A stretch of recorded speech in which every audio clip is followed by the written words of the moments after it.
Esto es Pie de Nota con Luis Chaparro. Estimado Oscar, buenos días. ¿Cómo estás, hermano? Qué gusto tenerte nuevamente aquí en Pie de Nota.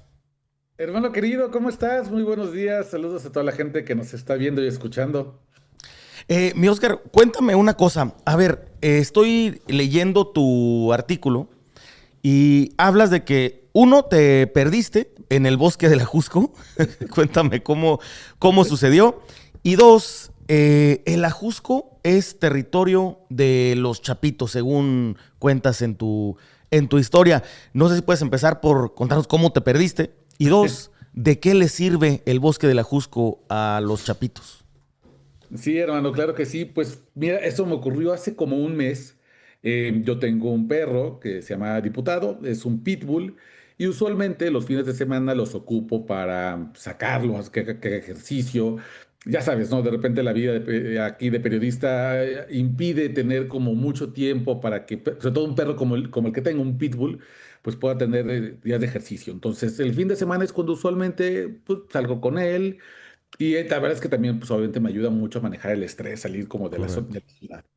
Entonces, bueno, usualmente yo voy a un ejido que me gusta mucho y por ahí siempre me voy, conozco ya varios senderos y me puedo perder por ahí, pero ese día en particular, justo hace un mes, pues traía la idea de buscar un nuevo lugar. Me habían dicho que había una planicie más adelante donde usualmente voy y ahí se podía jugar muy bien con el frisbee. Entonces, la verdad es que me seguí. Em, le había pedido a los escoltas que me acompañan, tengo protección por parte del mecanismo, que ese día se tomaran el día porque yo quería pues, estar solo, quería pensar algunas cosas y me parecía que el bosque, el Ajusco era un buen momento como para hacerlo. Y bueno, la verdad es que fui perdiendo la noción del tiempo, seguí buscando esta planicie que tanto me habían dicho. Y ahí cuando creo que lo voy encontrando, ya es un poco el atardecer, es un atardecer precioso, entonces decido seguir manejando pues para ver el atardecer y en algún momento empiezo a meterme por algunas brechas y me pierdo. Me doy cuenta que, no, que perdí la noción de la orientación y que no recuerdo cómo salir del Ajusco, ¿no? Bueno, obviamente, para la gente que tal vez no conozca la Jusco, se encuentra al sur de la Ciudad de México, en el sur rural, y es un parque nacional enorme. Son 920 hectáreas. Evidentemente, al tratarse de un bosque, los caminos son de terracería, no están iluminados. Es una zona que en los últimos años se ha convertido en una zona muy peligrosa. Entonces, prácticamente cuando cae la noche, nadie se encuentra por ahí, ni siquiera las patrullas del gobierno de la Ciudad de México. Entonces, pues lo que pasó es que me perdí, se empezó a hacer de noche y no logro encontrar el camino de regreso. No hay señal, evidentemente, en el Ajusco y además, para mi pésima suerte, pues mi teléfono, como estaba tratando de jalar señal buscando la pila empezó a agotarse rápidamente. Y entonces empiezo a ver cómo pasa el tiempo. Yo intento cada vez más recordar por dónde había regresado, pero es prácticamente imposible, ¿no? Porque además, pues se trata de un paisaje bastante repetitivo, ¿no? Todos son los árboles de coníferas, pinos o yameles. Entonces, no logro recordar si ya he pasado por ese lugar 3 veces o si es un camino nuevo y me empieza a entrar la angustia, ¿no? De sentirme perdido en el Ajusco. Y yo pongo en el texto que justamente una de las cosas que menos me hubiera gustado en ese momento es ser un periodista que se dedica a temas de crimen organizado, porque ya no puedo ignorar lo que pasa en el Ajusco. Por un lado, me reclamo la estupidez de haberme metido y empezar a meterme por las brechas, algo que nunca había hecho, pero que en ese momento me pareció una gran idea. Pero además me reclamo el hecho de que yo conozco la realidad del Ajusco. Y una de las cosas, pues que se me olvidan cuando estoy manejando, pero que ya he perdido alcanzo a recordar, es lo que ocurrió en julio de 2022. Y en ese mes y en aquel año, eh, la versión oficial de lo que ocurrió esa tarde es que estaban algunos pues, policías de la Ciudad de México junto con Guardia Nacional. Supuestamente les habían comentado que había algunas casas de seguridad en la zona de la Jusco. Se enfilaron hacia ese lugar, en un lugar que se llama San Miguel Topilejo. forma parte, digamos, como las faldas de la Jusco, y en ese lugar, a la hora de hacer como el patrullaje de reconocimiento, son agredidos por unas personas que están armadas, ¿no? Aquello empieza en una balacera y concluye con el arresto de 14 personas y la liberación de 4 personas secuestradas. Pues bueno, no sé si la gente que está viendo, nos escuchando, nos en pie no te recordará, pero fue una cobertura que prácticamente sacó a todos los canales de televisión de 24 horas como Milenio, como Foro TV, como Televisa, y los mandó a la cobertura porque fue pues un operativo bastante sonado, ¿no? Y había mucho caos en el sur de la Ciudad de México, y el caos derivó en la realización de que esa zona de la Jusco era territorio de los Chapitos, porque la mayoría de los 14 detenidos, que aparentemente solamente se dedicaban al secuestro, portaban unas cadenas con unas placas tipo como de judicial, y las placas tenían un ratón de caricatura. El ratón era evidentemente una alusión a Ovidio Guzmán López, el hijo del Chapo Guzmán, que a quien le apodan el ratón, y además estas placas también tenían las iniciales JGL, Joaquín Guzmán Loera.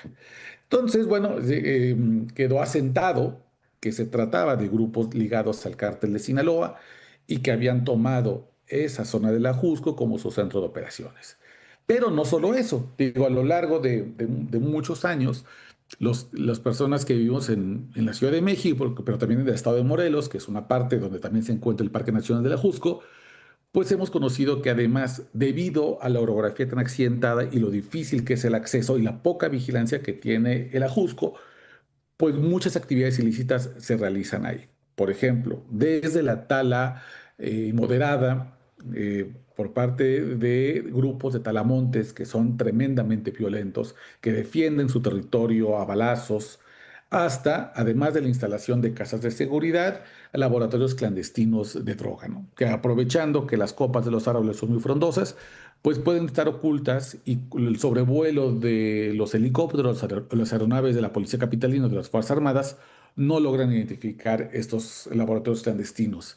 Bueno, y además, bueno, pues son una serie de bodegas de armas, de drogas, y desde aproximadamente hace 5 años, el fenómeno de las madres y padres buscadoras, que comenzó en el norte del país, se ha trasladado a la Ciudad de México y decididamente en el Ajusco. Cada vez más las madres y padres buscadoras han apuntado a que en el Ajusco hay cementerios clandestinos, hay fosas ligadas al crimen organizado, y que muchos de los desaparecidos ahí, bueno, estarían enterrados en el Ajusco. De hecho, ya se han encontrado varios huesos humanos, restos, y entonces no es difícil suponer que efectivamente se trata de un sitio de no solamente de desaparición, sino probablemente también de exterminio.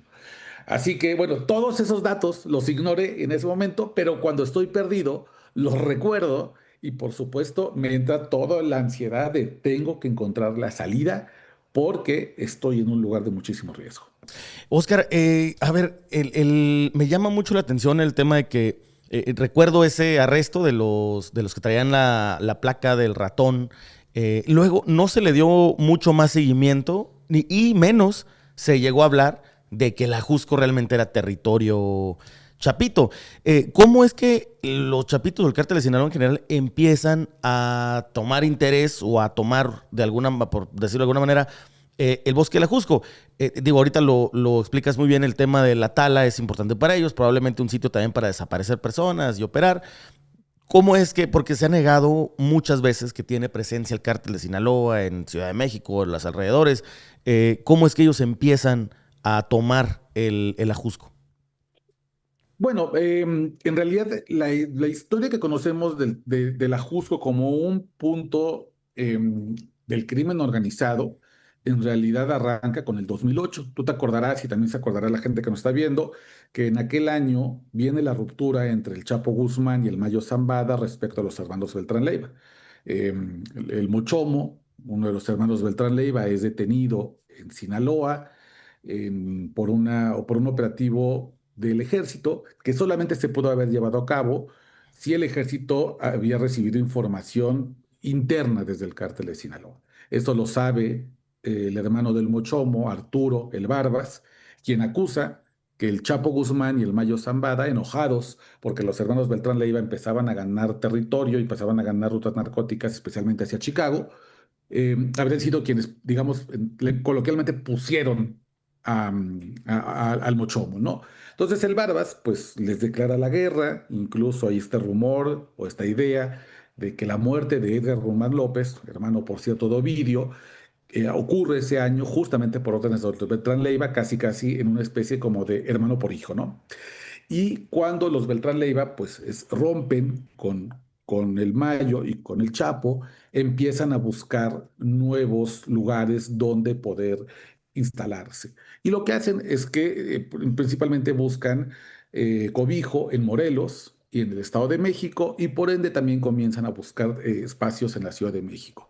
Uno de los hombres fuertes que comienza a hacer esta incursión en la zona centro del país es Edgar Valdés Villarreal, la Barbie, ¿no? Y la Barbie en algún momento busca hacer una especie como de cumbre narca en la Ciudad de México para poder organizar a los grupos criminales. De hecho, de ese intento de la Barbie por poder crear una especie de sindicato de narcotraficantes en el centro del país, es que surgen después expresiones criminales como la Unión Tepito. Pero eso sucederá muchos años después.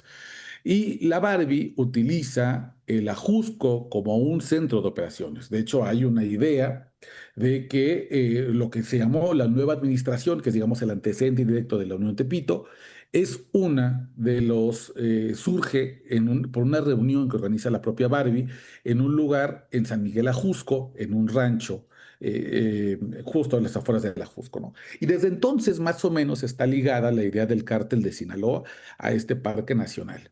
Después, lo que sabremos es que por ahí del 2018, 2019, los aparatos de inteligencia del gobierno federal comienzan a identificar que unos grupos de los Chapitos han entrado por el sur rural de la Ciudad de México y desean reforzar a la Unión Tepito, que en aquellos años ya entra en una franca disputa con la Antiunión, que estaría financiada por el cártel Jalisco Nueva Generación. Entonces, estos dos grandes grupos comienzan a tomar bandos para defender la Ciudad de México.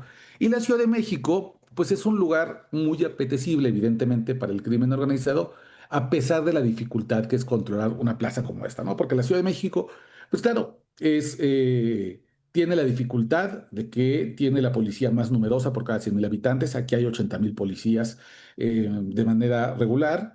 También hay cerca de 80,000 cámaras de videovigilancia, solamente las del gobierno de la Ciudad de México. A eso hay que agregar todas las cámaras de los negocios, las empresas, los domicilios particulares. Aquí están, por ejemplo, pues las instalaciones de las Fuerzas Armadas. Hay un campo militar en las afueras de la Ciudad de México, en Naucalpan, Estado de México. Hay bases navales, están los edificios de la Guardia Nacional. Los edificios más relevantes del gobierno federal están protegidos por el Servicio de Protección Federal. Entonces, bueno, hay toda una serie de dificultades, digamos, para que el crimen organizado se exprese como se expresa, no sé, en Tamaulipas, donde puedes ver un convoy de personas armadas. Pero al mismo tiempo, pues la Ciudad de México es muy apetitosa, es muy codiciada, por ejemplo, pues por las dos terminales que tiene el Aeropuerto Internacional de la Ciudad de México, ¿no? Que es una puerta de entrada de drogas y que históricamente ha sido controlada por el cártel de Sinaloa. Tienes también aquí los puntos de salida más grandes hacia la zona centro del país, carreteras que te conducen a prácticamente todo el territorio nacional. Claro, también tienes una gran actividad económica que facilita el lavado de dinero. Entonces, pues desde entonces sabemos que el cártel de Sinaloa ha estado con mucho interés en la Ciudad de México, los Chapitos sin duda, pero su estrategia nunca ha sido realmente tener una presencia en el centro porque saben que se delatarían. Así que ellos prefieren mantenerse en las orillas, justamente estas zonas donde no hay mucha vigilancia. Y el Ajusco, pues es idónea por eso. No hay cámaras de vigilancia, los pocos policías que están en la zona no entran a la zona boscosa, se quedan únicamente en las zonas urbanas y de ahí no salen. Y además, pues el propio miedo que ha instaurado el crimen organizado ha hecho que nadie circule en el Ajusco por las noches. Así que cuando estoy perdido e intento buscar quién me dé algún tipo de instrucción para salir de ahí, pues no encuentro a nadie. Y entonces me empieza a correr esta paranoia de me tengo que salir porque si alguien ya me vio que estoy dando vueltas en círculos, pues me va a interceptar y me va a secuestrar y en el peor de los casos me pone una guamisa, pero digo, perdón, en el mejor de los casos me pone una Mejor. guamisa. En el peor no salgo vivo de aquí.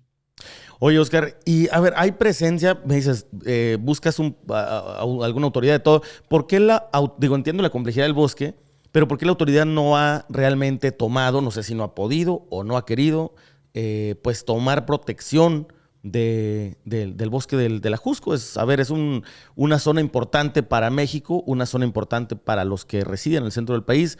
Y ahorita, pues bien dices, está tomado prácticamente por el crimen organizado.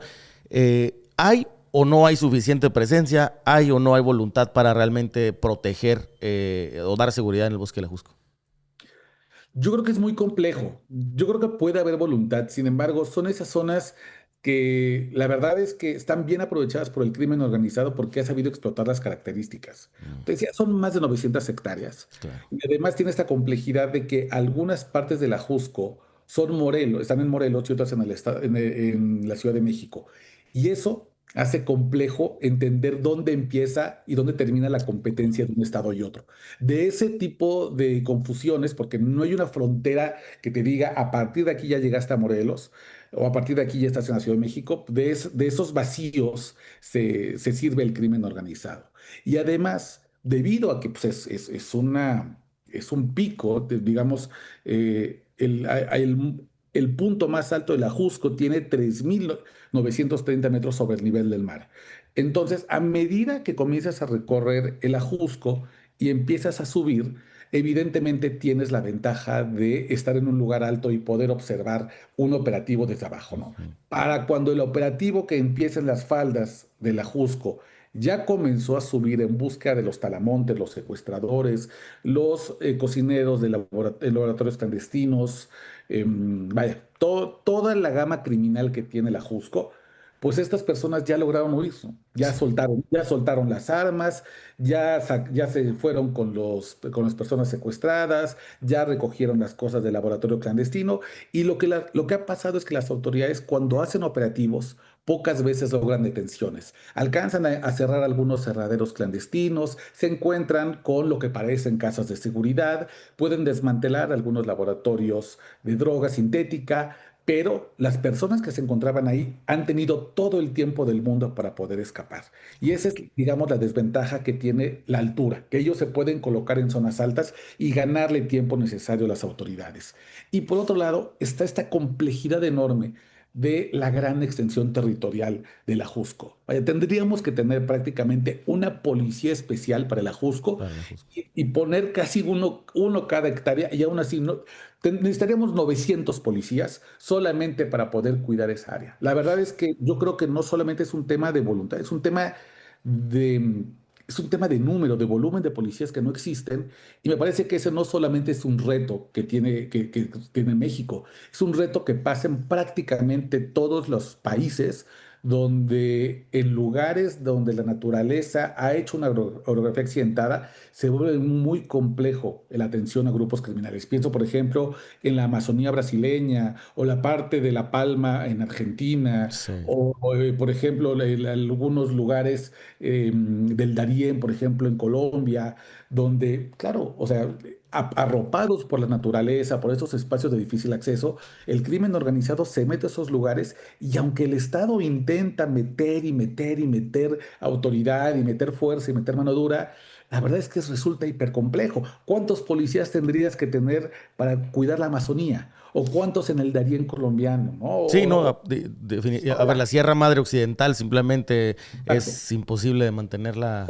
Exacto, no Sí. te da. O sea, tendrías que tener 10.000 policías y tenerlos además separados, una parejita en cada espacio y además los vulneras. Entonces, la verdad es que se ha vuelto muy complejo el tema del Ajusco y cada vez recibimos más noticias, desde famosos que luego se van a hacer motocross con sus motos carísimas y han terminado Sí. secuestrados, actores y actrices incluso de Televisa y TV Azteca, y hay varios casos, hasta estudiantes que van a la Jusco un día de pinta o lo que sea, y no han regresado de sus casas. Está claro la idea de que es una desaparición que tiene que ver con la presencia del crimen organizado.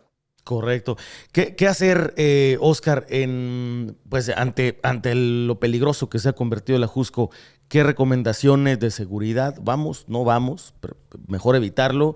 ¿Vamos de día? ¿Qué hacemos? Pues primero no ser pendejo como yo. Yo creo que esa es la primera, no perderte o llevar tu teléfono bien cargado. La verdad es que se me olvidaron todos los protocolos de seguridad. Es una locura, pero yo estaba pensando en una bronca personal que tenía y dije, me voy a ir al bosque, allá voy a ir a pensar, voy a tratar de ahí encontrar la salida a esta bronca que traigo. Y concentrado en la bronca personal que traía, pues olvidé el entorno, ¿no? Pero yo creo que tanto en el Ajusco como en otros lugares donde las autoridades no tienen presencia y donde nos damos cuenta que hay una importante presencia del crimen organizado, me parece que lo primero es evidentemente únicamente acudir a los lugares donde conocemos el regreso y que además están debidamente cuidados por los ejidatarios, por las comunidades, donde muchas veces hay un comité o hay un grupo de personas que se dedican al mantenimiento de sus lugares. Claro, siempre ir de día, en cuanto empieza a anochecer, retirarse y no olvidar que por supuesto que esos lugares suelen ser lugares de recreación, familiares, donde se puede practicar senderismo, ciclismo, pero que después de cierta hora y sobre todo ya cuando uno llega a ciertos límites y empieza a ver que ya no hay más personas cerca, creo que es momento de retirarse. Han sido las recomendaciones de la gente que vive en el Ajusco, que te dice después de las 6 de la tarde, ¿sabes qué? Vámonos porque ni nosotros que somos vecinos de aquí salimos a esa hora. Y creo que eso es cierto justo para muchos otros espacios de México, ¿no? Desde la Candona en Chiapas hasta justo lo que tú decías, la Sierra Madre Occidental, la zona Rarámuri. O sea, hay lugares donde puedes acceder como turista y tú sabes cuáles son. Sí. Ceñirse únicamente a esos territorios, a esos lugares donde hay presencia policíaca, donde puedes ver militares a los que les puedes pedir ayuda, donde puedes encontrar tal vez algún ejidatario que te pueda auxiliar y siempre, claro, retirarse con la luz de día y decir, bueno, fue un gran día, terminamos y cada quien a su casa. Lo cierto es que también los parques nacionales, y de esto se habla poco, son zonas tomadas por el crimen organizado y de repente se nos olvida que este país es canijo y en cualquier espacio se puede resguardar el crimen organizado. Definitivamente. Oscar, ¿dónde puede la gente leer tu historia, tu crónica de la perdida que te diste en el Ajusco pues Y la salida, y la híjole. salida del bosque ahora de los Chapos? ¿Dónde pueden pasar a leerlo?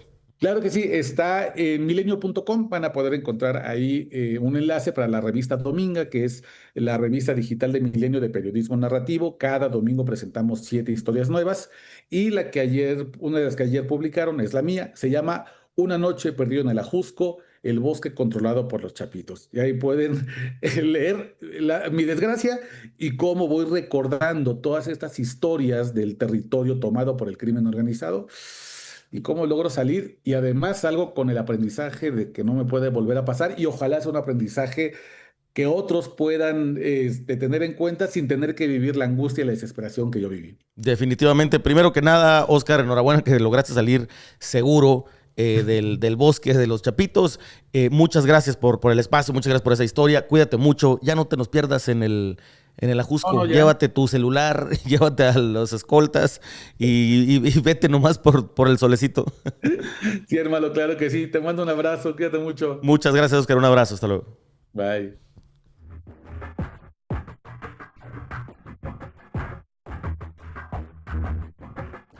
Esto es Pie de Nota.